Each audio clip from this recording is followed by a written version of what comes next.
क्या महाभारत होने के पीछे अंधे राजा धृतराष्ट्र का हाथ था? आखिर महाभारत खत्म होने के बाद धृतराष्ट्र कहाँ चले गए और उनकी मृत्यु कैसे हुई थी?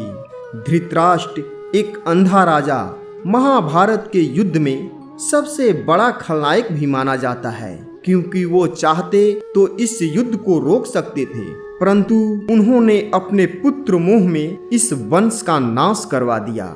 उन्होंने अपने जीवन में वैसे तो कई सारे पाप किए थे, लेकिन आज हम आपको बताने वाले हैं उनके द्वारा किए गए पाप जो उनके मौत का कारण बना। साथ ही ये भी बताएंगे कि आखिर महाभारत खत्म होने के बाद वो कहाँ चले गए और उसके बाद उनकी मृत्यु कैसे हुई। दोस्तों, ये कहना गलत नहीं होगा कि धृतराष्ट्र आंखों से नहीं बल्कि मन और बुद्धि से भी अंधे हो चुके थे। हरिवंश पुराण में ये वर्णन मिलता है कि गांधारी से विवाह होने के बाद धृतराष्ट्र द्वारा उनके पूरे परिवार को कारागार में डलवा दिया गया था। क्या आप जानते हैं कि गांधारी का विवाह धृतराष्ट्र के साथ करने से पहले एक बकरे से करवाया गया था। बाद में उस बकरे की बलि दे दी गई।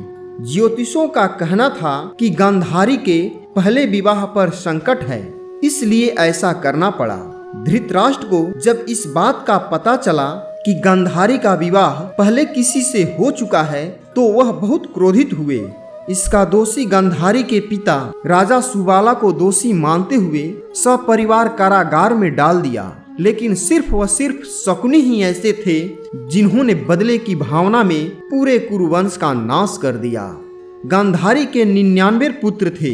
जब गांधारी गर्भवती थी तब धृतराष्ट्र ने एक दासी के साथ दुष्कर्म किया, जिसके चलते युयुत्सु नाम का एक पुत्र का जन्म हुआ। इस तरह धृतराष्ट्र के 100 पुत्र हुए। जब दुर्योधन का जन्म हुआ था तब कई सारे ज्ञानी महात्माओं द्वारा ये कहा गया था कि ये बालक जल्द ही कुरुवंश का नाश कर देगा, अतः इस बालक का बलिदान दे देना उचित होगा, नहीं तो हस्तिनापुर के साथ साथ संपूर्ण पृथ्वी का सर्वनाश निश्चित है। लेकिन धृतराष्ट्र ने अपने पुत्र मोह में सारे वंश और देश का सर्वनाश करवा दिया।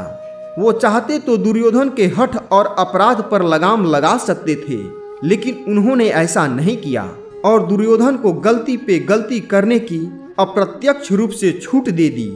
धीरे धीरे जैसे ही कौरव बड़े हुए, पुत्र मोही धृतराष्ट्र चाहता था कि उसका पुत्र दुर्योधन ही राजा बने। भीम को मारने की साजिश हो या फिर लाक्षागृह जैसा बड़ा कांड, सभा में द्यूत कीड़ा हो या द्रौपदी का चिरहरण, इन सब में धृतराष्ट्र मौन रहे। अगर धृतराष्ट्र पुत्र मोही नहीं होते तो इस युद्ध को टाला जा सकता था, परंतु उन्होंने ऐसा कुछ भी नहीं किया। विदुर के द्वारा बार बार नीति और अनीति के बारे में बताने के बावजूद भी धृतराष्ट्र चुप रहे और विदुर के बातों को नजरअंदाज कर दिया। इतने बड़े ज्ञानी होने के बावजूद भी धृतराष्ट्र के मुंह से कभी न्याय संगत बात नहीं निकली, जिसके चलते भगवान श्री कृष्ण पांडवों का साथ दिया और महाभारत युद्ध में कौरवों का सर्वनाश हो गया।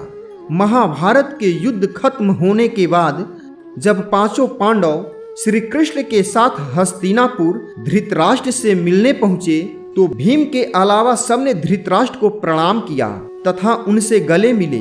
बाद में जब भीम की बारी आई तो भगवान श्री कृष्ण धृतराष्ट्र की मनसा जान चुके थे। जब भीम धृतराष्ट्र को प्रणाम करके उनसे गले मिलने के लिए आगे बढ़ने लगे, तब श्री कृष्ण ने भीम को इशारा करके रोक दिया और उनके स्थान पर भीम की लोहे की मूर्ति को आगे बढ़ा दिया। धृतराष्ट्र बहुत शक्तिशाली थे। उन्होंने लोहे की मूर्ति को भीम समझकर पूरी ताकत से दबोच लिया और मूर्ति को तोड़ डाला। उनमें क्रोध इतना था कि वो उस समय कुछ भी समझ नहीं पाए कि वो भीम नहीं लोहे की मूर्ति है। पुत्र मोह और उनके अपराधों को छुपाना ही धृतराष्ट्र के शोक का कारण बना। धृतराष्ट्र पूर्व जन्म के पापों के वजह से जन्म से ही अंधे थे। दरअसल धृतराष्ट्र पूर्व जन्म में एक बहुत ही क्रूर राजा थे। एक बार एक हंस तालाब में अपने बच्चों के साथ विचरण कर रहा था। तभी धृतराष्ट्र वहां से गुजर रहे थे। उन्होंने हंस को देखा तो अपने सैनिकों को आदेश दिया कि तुरंत ही इस हंस की आंखें निकाल ली जाए। सैनिकों ने राजा की आज्ञा का पालन किया और हंस की आंखें निकाल ली। इसके बाद हंस की असहनीय पीड़ा के कारण उसकी मृत्यु हो गई। इस घटना को देख उसके बच्चे भी मृत्यु को प्राप्त हुए। मरते वक्त हंस ने राजा को श्राप दिया कि मेरे ही तरह तुम भी मृत्यु को प्राप्त होगे।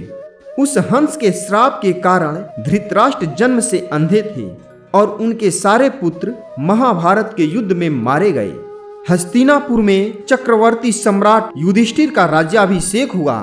उसके बाद 15 से 20 वर्ष तक धृतराष्ट्र पांडवों के साथ रहे। उसके बाद गांधारी, कुंती, संजय और धृतराष्ट्र वन में चले गए। समय बीतता गया। 3 साल बाद धृतराष्ट्र एक दिन गंगा में स्नान करने चले गए। उनके जाते ही जंगल में आग लग गई। यह देख कुंती, गांधारी और संजय धृतराष्ट्र के पास गए और जंगल से चलने को कहे, लेकिन धृतराष्ट्र वहां से नहीं गए। गांधारी और कुंती भी वहीं रुक गई। जब संजय अकेले ही उन्हें छोड़कर चले गए, तब तीनों लोगों ने आग में झुलसकर खुद का बलिदान दे दिया।